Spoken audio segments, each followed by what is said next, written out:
पूर्व अध्यक्ष सरदार मनजिंदर सिंह सिरसा जी, लखनऊ की महापौर श्रीमती संयुक्ता भाटिया जी,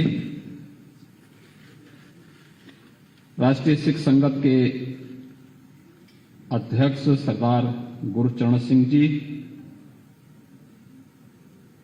महासचिव शेख अल तख्त साहिब सरदार गुरप्रीत सिंह जी, संत प्रमुख राष्ट्रीय सिख संगत स्वामी रामेश्वरानंद जी, महामंत्री श्री अविनाश जी, पंजाबी अकादमी के उपाध्यक्ष सरदार गुरविंदर सिंह जी, राज्य अल्पसंख्यक आयोग के सदस्य सरदार प्रविंदर सिंह जी, आज के इस कार्यक्रम में उपस्थित सभी भाइयों बहनों, मैं सबसे पहले आप सबको इस राजभवन में महामहिम राज्यपाल जी के सानिध्य में हम सबको गुरु तेग बहादुर जी महाराज के 401वें इस महान प्रकाश पर्व के आयोजन में भागीदार होने का सौभाग्य प्राप्त हो रहा है। मैं इसके लिए आप सबको बधाई देता हूं, पूरे प्रदेशवासियों को बधाई देता हूं और महामहिम राज्यपाल जी को हृदय से आभार व्यक्त करते हुए पंजाबी अकादमी को इसके लिए हृदय से धन्यवाद देता हूं कि उन्होंने एक कार्यक्रम राजभवन के इस प्रांगण में किया है। भाइयों बहनों, हम सब जानते हैं कि विगत वर्ष आदरणीय प्रधानमंत्री जी ने बाल दिवस की घोषणा की और ये बाल दिवस भारत के इतिहास के उन स्वर्णिम क्षणों की ओर हम सब का ध्यान आकर्षित करता है जिसने काल की क्रूरता को भी धर्म और देश की सेवा करने से कभी भी अपने मार्ग से विचलित होते हुए नहीं देखा। हम सब जानते हैं गुरु गोविंद सिंह जी महाराज के चार साहबजादे देश और धर्म के लिए अपने आप को बलिदान कर दिए, लेकिन उन्हें जो सम्मान मिलना चाहिए था, जिसका वो हकदार थे, या पहली बार हुआ जब प्रधानमंत्री मोदी जी ने बाल दिवस की घोषणा करके भारत की वर्तमान पीढ़ी को देश और धर्म के लिए किस भाव के साथ हमें कार्य करना है, इसकी एक नई प्रेरणा प्रदान की।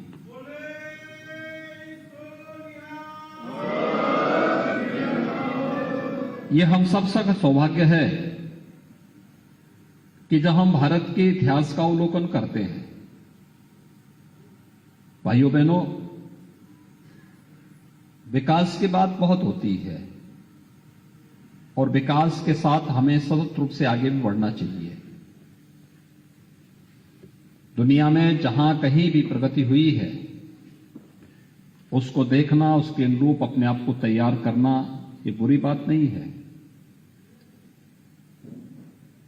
हम मंगल ग्रह तक की यात्रा आज कर रहे हैं, नए नए अनुसंधान हो रहे हैं, इंटरनेट ऑफ थिंग्स की बात होने लग गई है, आर्टिफिशियल इंटेलिजेंस के माध्यम से दुनिया बहुत आगे बढ़ चुकी है। लेकिन इन सब के साथ हम सबको याद रखना होगा कि इतिहास को विस्मृत करके हम आगे नहीं बढ़ सकते। इतिहास के गौरवशाली क्षण हमें आगे बढ़ने की प्रेरणा प्रदान करते हैं, तो इतिहास की गलतियां भी हमें उसका परिमार्जन करने का एक अवसर भी प्रदान करता है। हम जब किसी कार्य को करते हैं, आज भी ये व्यवस्था है कि उसकी सोशल इंपैक्ट स्टडी कराते हैं। हम समाज अध्ययन से अपने आप को दूर नहीं कर सकते। कहीं किसी भू विशेष का, क्षेत्र विशेष का ज्योग्राफिकल मैपिंग करनी हो तो वही कर पाएगा जिसने भूगोल का अध्ययन किया हो, ज्योग्राफी का अध्ययन किया हो। हम उससे अपने आप को अलग कैसे कर सकते हैं? आपने यहां पर भी कीर्तन सुन रहे थे। ये सभी तो हमें भक्ति की धारा के साथ जोड़ने का एक अभिनव प्रयास है, जो हमें भक्ति के माध्यम से हमारे अतीत के साथ जोड़ता है, तो हमारी भारी कार्य योजना को बनाने के लिए भी प्रेरित करता है। ये सभी चीजें जब एक साथ जुड़ेंगी, आगे बढ़ेंगी, तब देश और समाज प्रगति के पथ पर अग्रसर होकर के अपनी भावी योजना को भी बढ़ाता है। और सिख गुरुओं का इतिहास भारत की विजय का उसी गाथा को प्रमाणित करता है।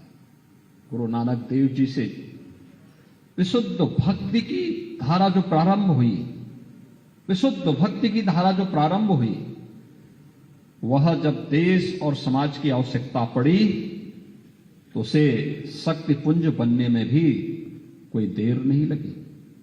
मैं तो बार बार इस बात का उल्लेख करता हूं, जब हम लोग काशी विश्वनाथ मंदिर का दर्शन करते हैं तो काशी विश्वनाथ मंदिर को स्वर्ण मंडित करने का कार्य अगर किसी ने किया था तो महाराजा रणजीत सिंह ने किया था।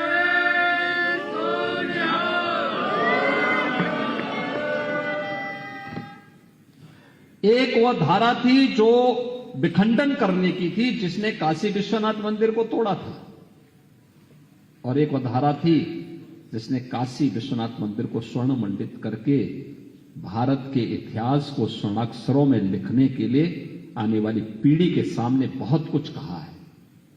कहीं भी महाराजा रणजीत सिंह या उनके वंशज या किसी सिख ने कभी ये नहीं कहा कि ये हमने किया, क्योंकि उसने तो ये अपना धर्म माना है।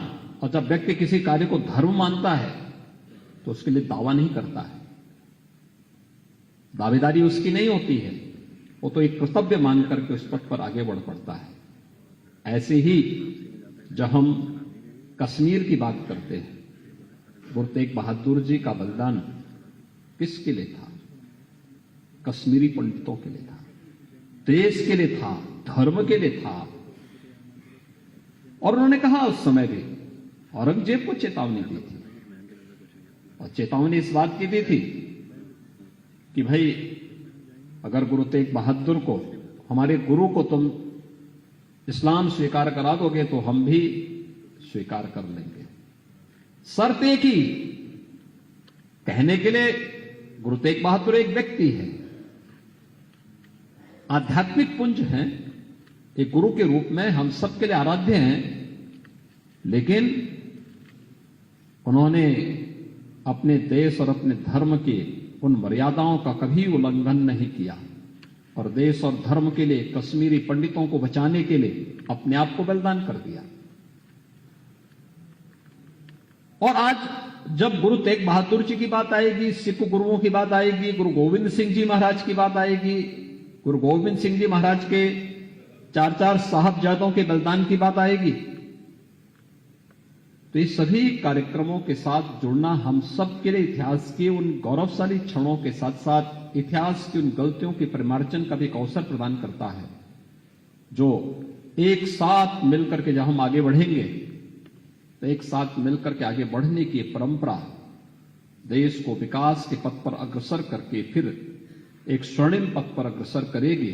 और आज राजभवन का एक कार्यक्रम उस दिशा में एक अभिनव प्रयास है। मैं इसके लिए राज्यपाल महोदय का हृदय से आभार व्यक्त करता हूं कि उन्होंने बड़ी सहृदयता के साथ पंजाबी अकादमी के इस प्रस्ताव को स्वीकार करते हुए आज गुरु तेग बहादुर जी महाराज की इस पवित्र 401वें प्रकाश पर्व को इस भव्यता के साथ यहां पर आयोजित करने के इस कार्यक्रम में स्वयं भी अपने व्यस्त कार्यक्रमों से इस कार्यक्रम में वे स्वयं भी उपस्थित हैं।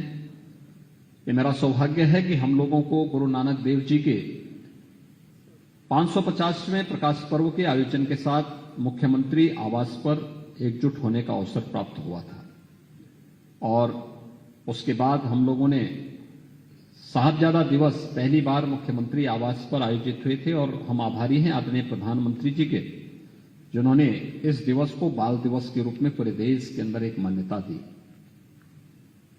लखनऊ में हमारा याह्यागंज का जो गुरुद्वारा है, गुरु तेग बहादुर जी की स्मृतियों से और गुरु गोविंद सिंह जी महाराज के बचपन की स्मृतियों से जुड़ा हुआ है।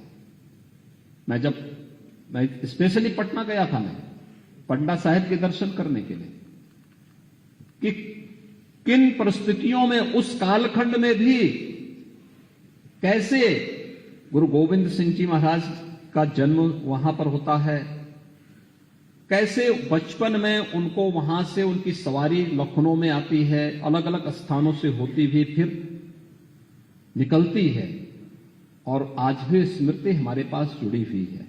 और जब आज यहां पर हमारे श्री सिंह साहिब अकाल तख्त के जत्थेदार सरदार हरप्रीत सिंह जी यहां पर आए हैं और सिरसा जी भी हैं, मैं इन सबसे ही कहना चाहूंगा, उत्तर प्रदेश में एक बहुत समृद्ध परंपरा है, बहुत समृद्ध परंपरा है। गुरु नानक देव जी से लेकर के गुरु गोविंद सिंह जी महाराज और उसके उपरांत की सिख परंपरा में जो भी यहां की उस परंपरा के साथ जुड़ करके जो कार्य किया गया है वह अभूतपूर्व है, अभिनंदनीय है, और इस परंपरा को छूने बनाए रखना हम सबका दायित्व बनता है। हम सब मिलकर के इस कार्यक्रम को आगे बढ़ाएंगे, इसमें कहीं किसी प्रकार का कोई संदेह नहीं होना चाहिए।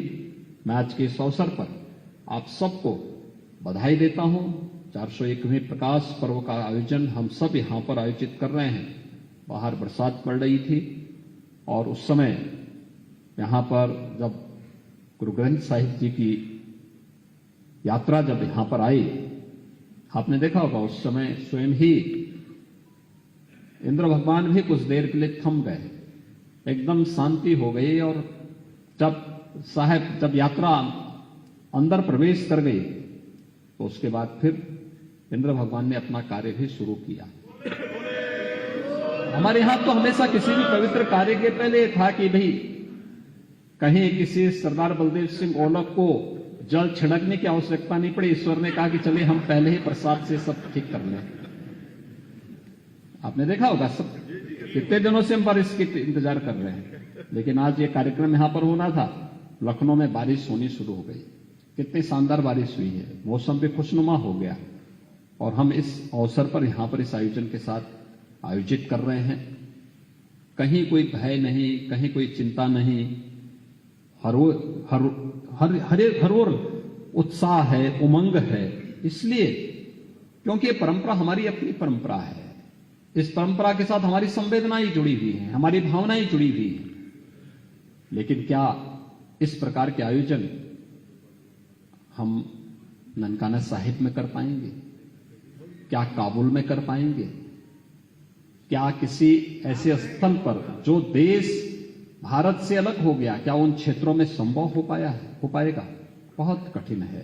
और इसलिए हम सबको इस बारे में ध्यान रखना होगा कि सिख गुरुओं का जो बलिदान था वह देश और धर्म दोनों के लिए समान रूप से था, और वह हमें निरंतर एक नई प्रेरणा प्रदान करता है। आज के इस अवसर पर मैं एक बार फिर से आप सबको गुरु तेग बहादुर जी महाराज की 401वीं इस पावन प्रकाश पर्व की हृदय से बधाई देते हुए आप सभी का यहां पर आए हुए हमारे अकाल तख्त के जो जत्थेदार हैं सरदार हरप्रीत सिंह जी का, सिरसा जी का हृदय से मैं उनका अभिनंदन भी करता हूं।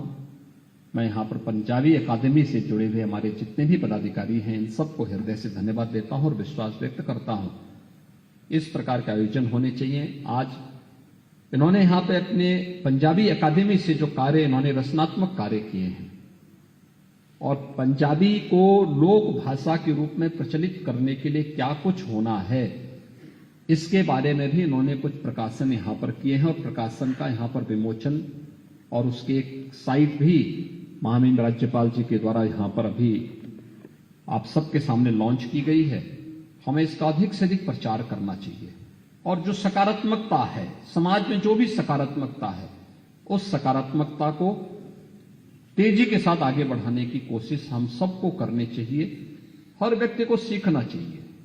मुझे लगता है कि गुरुमुखी सीखने में किसी को भी कोई दिक्कत नहीं होनी चाहिए। क्योंकि ये तो एक पवित्र भाषा है, पवित्रता का प्रतीक है। अपने देश, अपने धर्म, अपनी भाषा, इन सब पर हमें गौरव की अनुभूति करनी चाहिए। और मैं यह कार्यक्रम उत्तर प्रदेश सूचना विभाग ने उस पुस्तिका का यहां पर प्रकाशन करके पंजाबी अकादमी को दिया है। इसका विस्तार हो और तेजी के साथ इसको हम पाठ्यक्रम के साथ जोड़ सकें, इस दिशा में हमें प्रयास करना चाहिए। आज के इस अवसर पर एक बार फिर से मैं आप सबको, यहाँ पे स्वामी हमारे निर्मल अखाड़ा के स्वामी रामेश्वरानंद जी भी आए हैं। काफी दिनों के बाद मेरी इनसे मुलाकात हो रही है, क्योंकि बीच में यद्यपि स्वयं डॉक्टर है और अच्छे प्रतिष्ठित चिकित्सक रहे हैं, बाद में संत हो गए। संत का बाना उन्होंने धारण किया, जागरण के कार्यक्रम के साथ जुड़ गए, वृहद अभियान के साथ जुड़े। पंजाब, हरियाणा, राजस्थान, हिमाचल, उन सभी क्षेत्रों में निरंतर धार्मिक जागरण के अभियान के साथ जुड़े रहते हैं। आज उनका जब मैं यहां देखा उनको, आज तो मैं स्वयं भौचक था कि मुझे लगता है कि मेरी कई वर्षों के बाद उनसे मुलाकात हो रही है। मेरी उनसे मुलाकात पंजाब, हरियाणा और राजस्थान में ही हुआ करती थी। आज वे यहां पर, वे भी इस कार्यक्रम के साथ जुड़े हैं। और भी हमारे कई यहां पर पुराने जो ऐसे मित्र हैं जिनके साथ अक्सर हमारी मुलाकात होती थी, वे आज यहां पर उपस्थित हुए हैं। मैं इस अवसर पर उन सब का भी हृदय से अभिनंदन करते हुए महामहिम राज्यपाल जी के प्रति आभार व्यक्त करता हूं और आप सबको इस अवसर पर बधाई देते हुए इस पवित्र आयोजन को हमें निरंतरता प्रदान करनी चाहिए, एक निरंतरता प्रदान करनी चाहिए। और यह अच्छी बात है सिख परंपरा में कि कम से कम इन पर्वों के अवसर पर सभी लोग एकजुट होकर के हम उस आयोजन के साथ जुड़ते हैं। मैं वही बात कर रहा था अभी महामहिम राज्यपाल जी से कि हमारे गुरुद्वारे जितने हैं वहां चले जाओ, वहां लंगर जरूर मिल जाएगा। कोई भी व्यक्ति भूखों नहीं रहता है, उसकी जाति, उसका मत, उसका मजहब नहीं पूछा जाता। हर व्यक्ति जाता है कहीं भी, पूरे देश के अंदर, पूरी दुनिया के अंदर एक पहचान है, वो गुरु परंपरा से मिली हुई पहचान। कोई भूखों नहीं रहेगा। धर्म का ही ये कार्य है और मुझे लगता है कि ये सब कार्य है कि हमें एक पहचान दिलाते हैं, ये हमारी मानवीय संवेदना का कार्य है। और दूसरा, जहां देश और धर्म की बात आएगी तो वहां पर हम लोग अपने तरीके से फिर उसके लिए कार्य भी करते हैं और ये कार्य यहां पर सरकार इसको हर प्रकार से अपना सहयोग करेगी। आप सभी इसी दिशा में आगे बढ़ेंगे इस विश्वास के साथ। मैं एक बार फिर से आप सबका हृदय से अभिनंदन करता हूं, आप सबको बधाई देता हूं। धन्यवाद। जय हिंद।